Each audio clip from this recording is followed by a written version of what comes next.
It's too personal, right?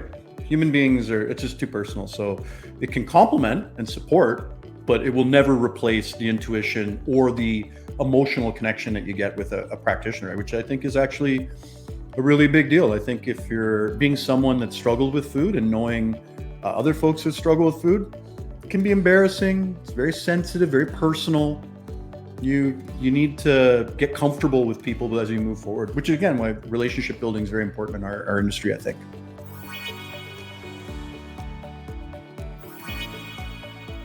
Yeah. So let's talk a little bit about go back to sales. So Sure. I know I talk a lot about sales in my work, and I know that this is somewhat of a shared passion that you and I both have. For sure. Yeah.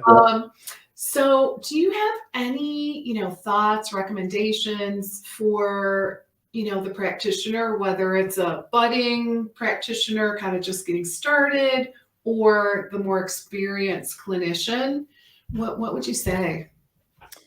So I guess there's a few different things. I'm trying to think of when you say what would I say, is it's like almost like around what topic of that, like where I would focus my attention, or kind of like, are we kind of two sales leaders talking to what we would tell salespeople, like how to feel? Yeah. Okay, cool. I think, kind of circling back to what we mentioned earlier, this is really, it's somewhat intuitive, but not for everybody, right?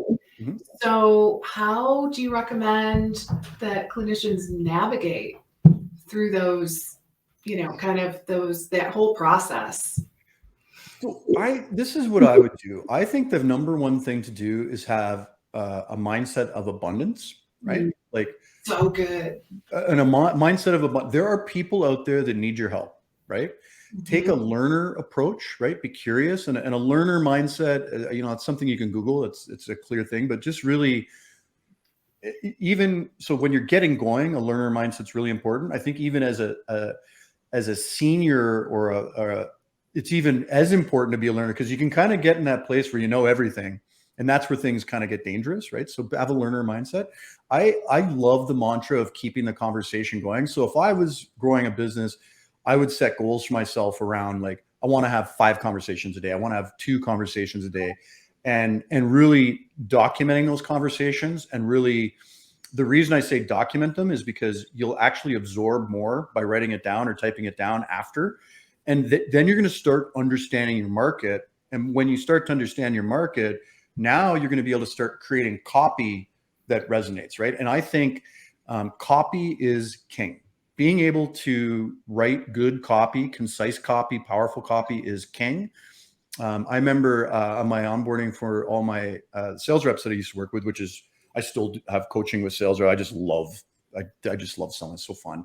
But the 2 books we would read is Hey Whipple, Squeeze This, which is the very first. It's like the copywriting Bible, right? Like, it's a really good book. It's very old, but it's really, really good around how to write good copy. And then there's another book that we use called The Craft of Copywriting. So and these are sales guys, right? So I was like, learn how to write copy, how to articulate messaging in a concise way. And also, a lot of copywriting comes down to understanding what the person you're writing to cares about, right? And that's where that whole idea of keeping the conversation going, that's kind of, for me, is like, just keep having lots of conversations, be super helpful, right? I think it used to be ABCs of, like, remember, always be closing.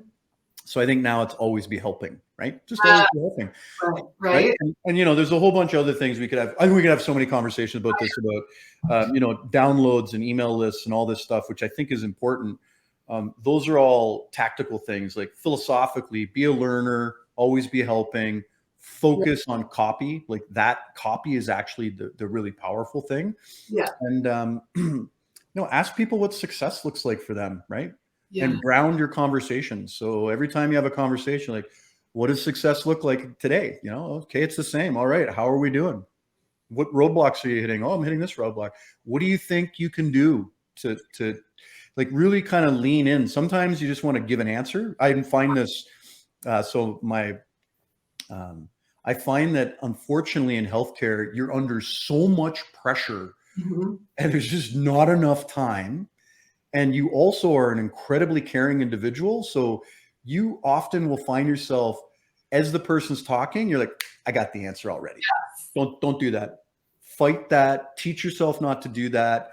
Listen, pause, and then provide feedback. And even before you give an answer, try and think in your mind what other question you can ask. Is there an opportunity to go a little deeper here? Is this a symptom of the problem that they're talking about? Or is this actually a root problem, right? Yeah. That's a So whole bunch of stuff there, but those yeah, I mean, there's so much to unpack with what you just said. Like, where do I begin here? yeah. So a couple things that come up for me. One, so as a practitioner myself, I can say that we are trained to be the expert, right? And it's just how we're trained, right? So it is almost irresistible to unless you've had coach training. I really feel like that's how, coach training can be so helpful, because you really do learn to not always jump in and give the answer, right? Just what you're talking about. So very important, because it's so much more powerful if the client articulates the answer versus you jumping in and giving it. The other thing that is really intriguing is I love the idea of keeping the conversation going. And, when I was in sales, that was always the goal, right? Always find a reason to go back, right? So that you can keep the conversation going. So I'm thinking that some of our audience is wondering, well, like, how do I actually do that? How do I have 2 conversations a day? Like, what does that look like? What are the steps? Because I have a hunch this is not something that they're accustomed to.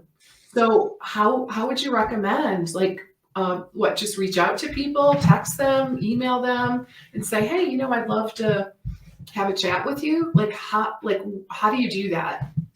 So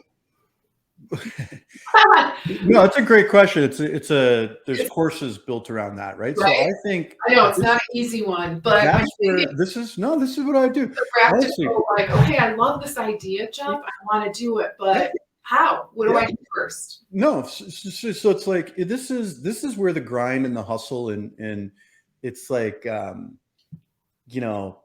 pivot, move, duck, dash, turn, like just get out there and ask people. So yeah, email people, get on Facebook and groups and stuff like that. Like, it doesn't necessarily matter who you're talking to, just do it. It's like practice. It's like any skill, any sport, and you want to just keep talking to people. And the key thing is not only talking to them, but going back, looking at your notes, recording your notes, and absorbing and reflecting on the conversations. But if I was to say how to do that, I would be like, every blog post I wrote, every email I sent, every person I talked to, I would be 2 things. 1, let's have another conversation.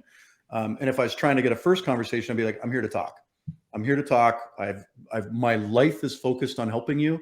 So I'm here to talk. So if you get the first conversation, before you hang up, get yourself an action item for a second conversation. So it's as easy as just saying, okay, so when are we going to talk again?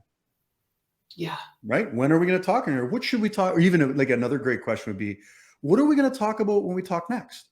Right. So just those are the kinds of, but that's really where you want to focus all your hustle, is on finding those conversations. And it might be as easy as like, man, the world's so dynamic. Like, maybe you're going to your community center and you're hosting a live Q&R, or what do they call it? AMAs, Ask Me Anythings.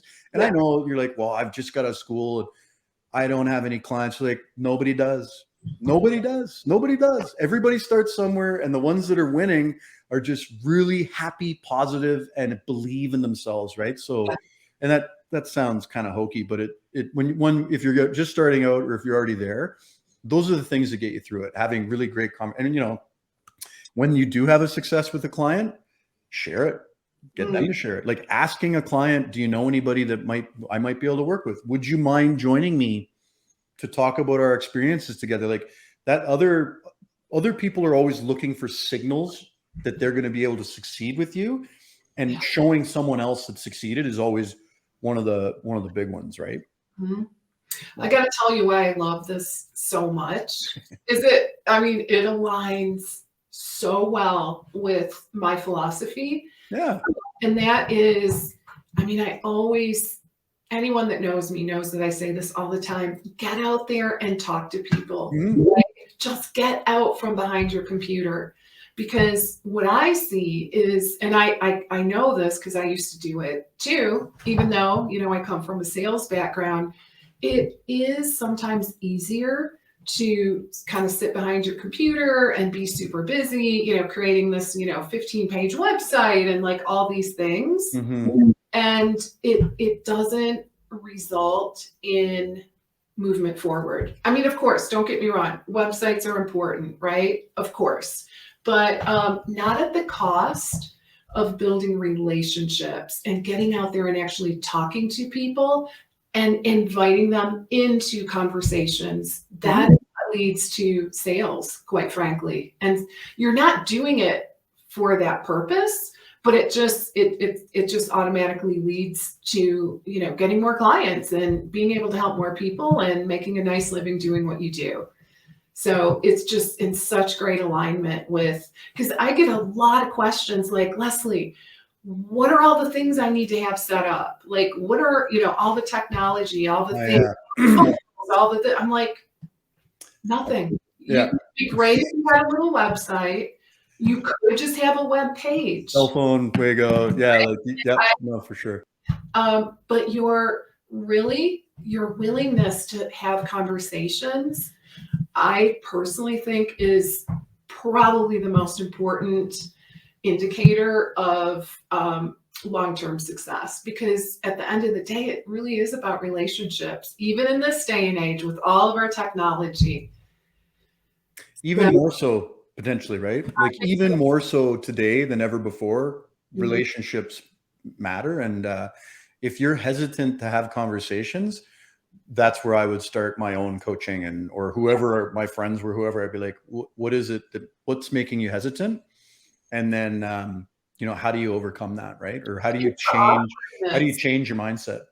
It is huge mindset. And I mean, once my clients, like practitioners, can kind of shift that mindset, amazing things happen. I see it over and over. But there really can be some mental hurdles because we are afraid of bugging people, right? We're afraid like they're going to perceive us as like, oh, what are you doing? And the other thing is we're just so used to texting now, right? Having conversations is not as typical. Oh, I totally, I remember one of my favorite presidents I worked for he said to me, he's like, don't send me emails anymore. Just call me. Yeah. I don't have Jeff. We're not, just call me. We'll get, or if you want to send me a text, say, when can we talk? Right?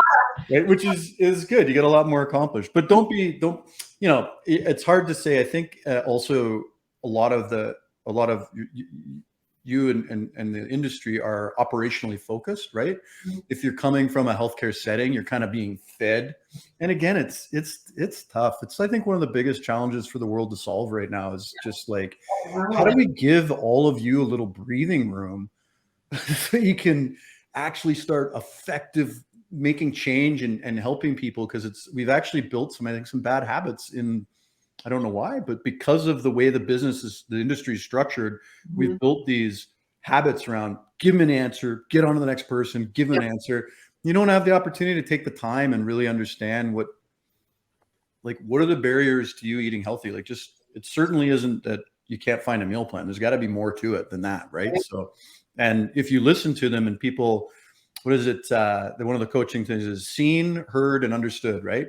Yeah. If people feel seen, heard, and understood, you're going to have a lot more success, not only in all aspects of your life, right? But seen, heard, and understood are three key things to driving forward, like really effective business relationship kind of conversations. And, it's just as effective as, I'm sure you used to have these little stickies on your screens just to remind yourself, like, before I get off the phone, let's make sure that I can replay back what they've said and and they agree. And then we can That's how you start building trust and stuff like that. You know what a great book is? The Giants of Sales, which is a spectacular book. And it's another book I used to give out. And another one that's really fun is this book called Getting to Know, which is really fun. Getting to Know is all about being like, it's okay.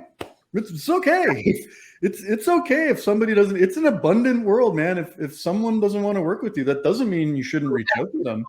Getting to know. Sure. Good. Okay. No. All right. Well, that's cool. Be gracious and move on, right? That's okay. It's still a conversation. It's still something to be learned there. And no, in this case, doesn't mean no forever. Exactly. Right? It might just be like in this moment, but it doesn't mean it's forever a no. Yeah. So, all right, I'm going to have to definitely pick that one up.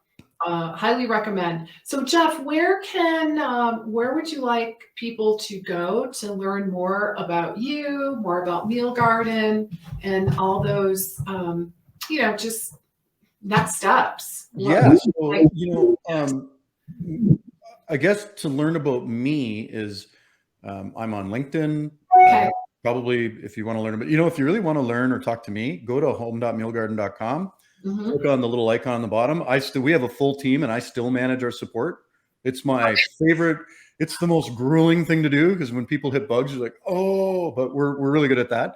But I just love talking to people and helping people. So if you want to talk to me, you go to home.mealgarden.com.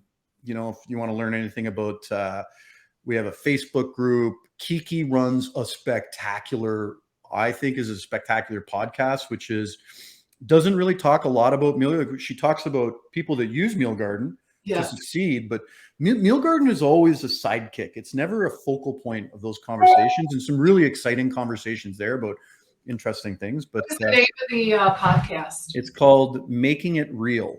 Okay, so I'll type this in, Making It Real. Okay. I love Kiki. She's so talented. She is. Good. She's starting a campaign, or for this year, it's called the Meal Garden IRL, Meal Garden in Real Life. So really doubling down on the different ways that you can use meal, because there's some exciting things I think that as practitioners, independent practitioners, we're not doing enough of.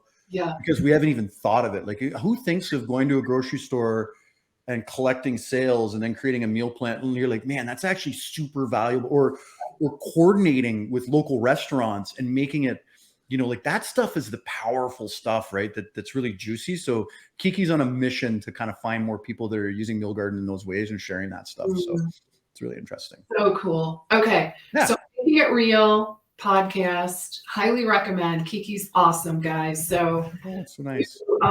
You will be happy that you invested your time with her. So I believe so. Yeah, absolutely. So listen, Jeff, we could go on and on. Absolutely. I mean, it's always such a treat to be able to spend some time with you, and always just kind of never know where that conversation is going to go, which is really fun. Lesli, the feeling's mutual, and I think the industry is better off for having you in it. I love the way I see a lot of the different coaches. I pay a lot of attention, and I love your focus on execution versus tech stack and looking at ways to build relationships and kind of grow those relationships. I believe those are the way that's how you're going to succeed. And that's how you're going to have a bigger impact and a better balance in life. So thanks so much for your help. And thank you. We could do this like once a week. It's great. I love talking sales. And well, let's shoot for every quarter. How's that? Sure. That would be awesome.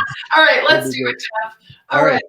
All right, guys, thank you so very much for joining us today. It was awesome to have you along, and I will look forward to seeing you same time, same place next week. All right, bye for now, everybody. Have a great week.